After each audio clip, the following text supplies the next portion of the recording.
Live from the CBS Bay Area studios, this is KPIX 5 News. Thanks for joining us on this Saturday. I'm Devin Feely. Here's a look at some of the stories that we're following today. Draymond Green returned to Chase Center for his first game back with the Warriors since the incident with his teammate Jordan Poole. Now, Green briefly stepped away from the Dubs after he punched Poole in the face during a practice. He was fined over $1 million by the team. Even though the Warriors lost, many fans noticed how the team's dynamic was unfazed. He was greeted with roaring cheers from the crowd during the starting lineup introduction. A man accused of stalking over a dozen women has been arrested in San Francisco.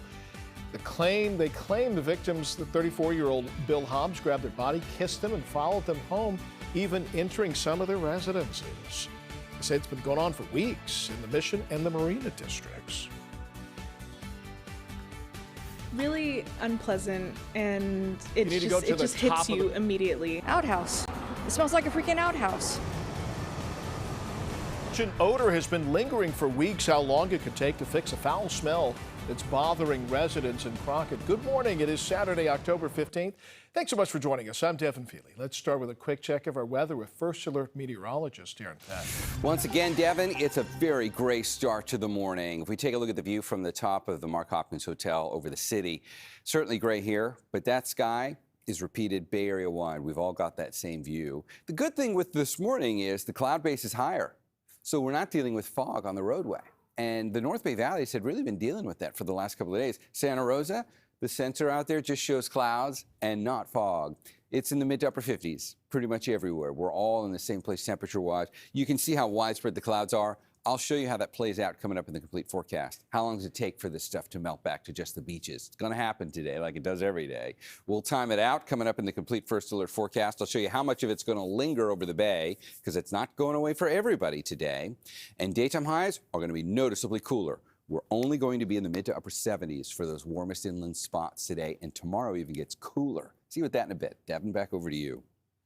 Well, these should be the glory days for the Warriors. They should be easing into a new season, preparing to defend their title. Instead, they've been dealing with all of the drama from the now infamous fight between Draymond Green and Jordan Poole.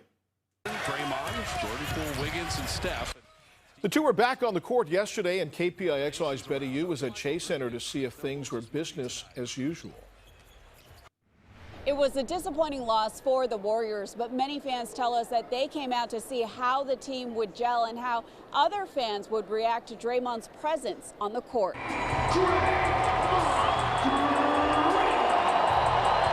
Draymond Green walked onto the court during the starting lineup introduction to cheers from the fans. There was no detectable awkwardness amongst the team on his first night back with the Dubs after he punched Jordan Poole in practice. Draymond promised to work on himself during his time off. That's the reason why we came, because we wanted to see how the dynamics would be. Seeing Draymond, how the crowd would react, if they would accept him back, because I know there's a lot of backlash from what happened in practice. But for the most part, I think, it's probably like water under the bridge. To be honest, when I stepped in here, yeah, it was kind of intriguing to see how everyone would react, but yeah, it's kind of like a memory at this point. Christina Green said the fallout from the punch was a teaching moment as a parent. I tell my son everybody makes mistakes, and that was one of those mistakes that Draymond did, but he did apologize, so you have to apologize for your actions. The front office decided to bring Draymond back. Coming out with Kerr with that interview saying that Poole was obviously in that decision as well. You got to trust the team and obviously what they've built throughout the years. The night was filled with thunderous cheers for veteran Klay Thompson, who made his preseason debut and incredible shots. Love Klay. Klay's like a hometown hero, my daughter's favorite player. So, hey, all to Klay. And he came out with the three, hey, that was great. After the game, Klay addressed the relationship.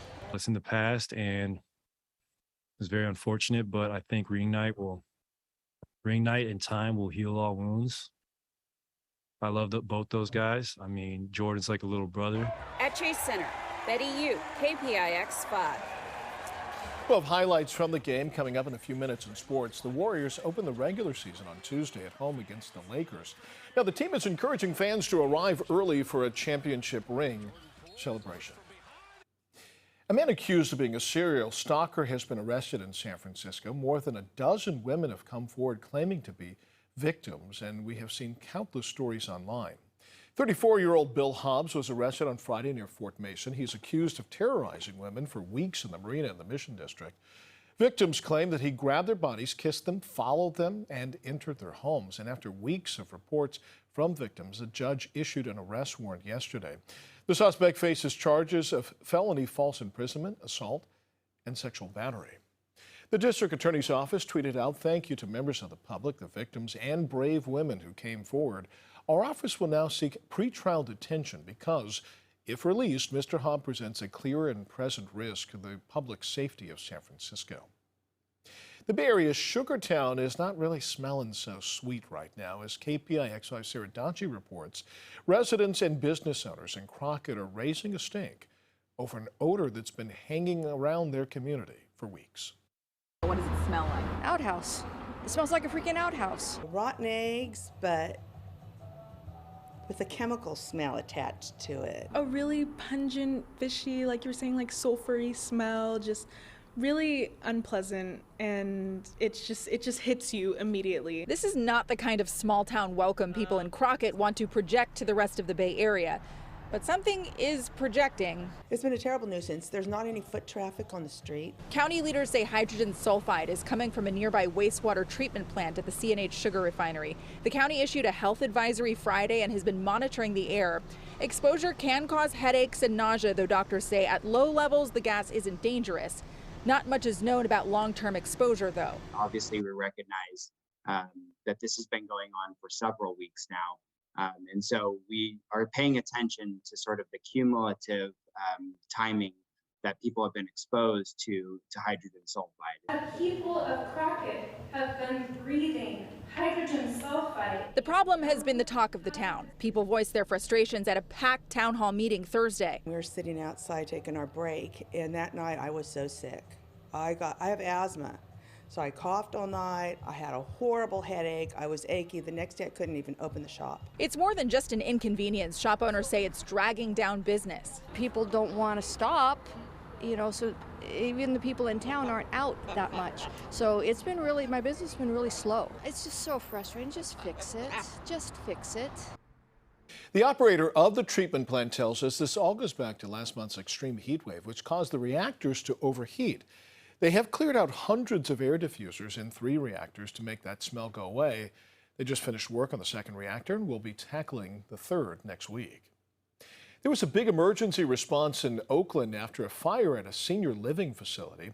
Now, residents woke up yesterday to the sound of smoke alarms. Many of them had to be rescued. KPIX's Darlene has more on where those 85 people are staying now.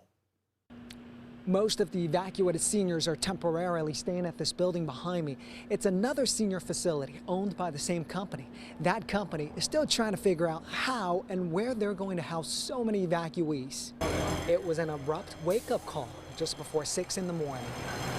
Very loud, over and over and over again. There was no sleeping through that. Attention, attention. An emergency has been reported. The loud fire alarm and announcement woke up many seniors. Authorities say 85 people live in this 6-story building, the Grand Lake Gardens.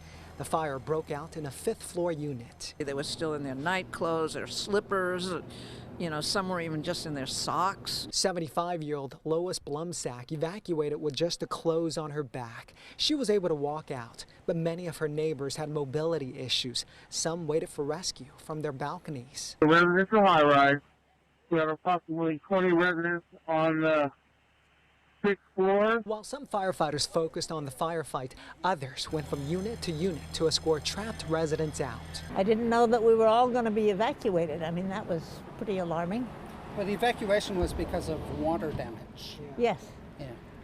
Outside of my apartment, there was some water on the rug in my apartment.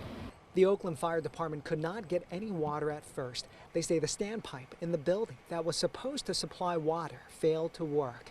Firefighters inspected this building last week, and they say everything was fine at the time. They say the standpipe failure delayed their efforts to contain the fire.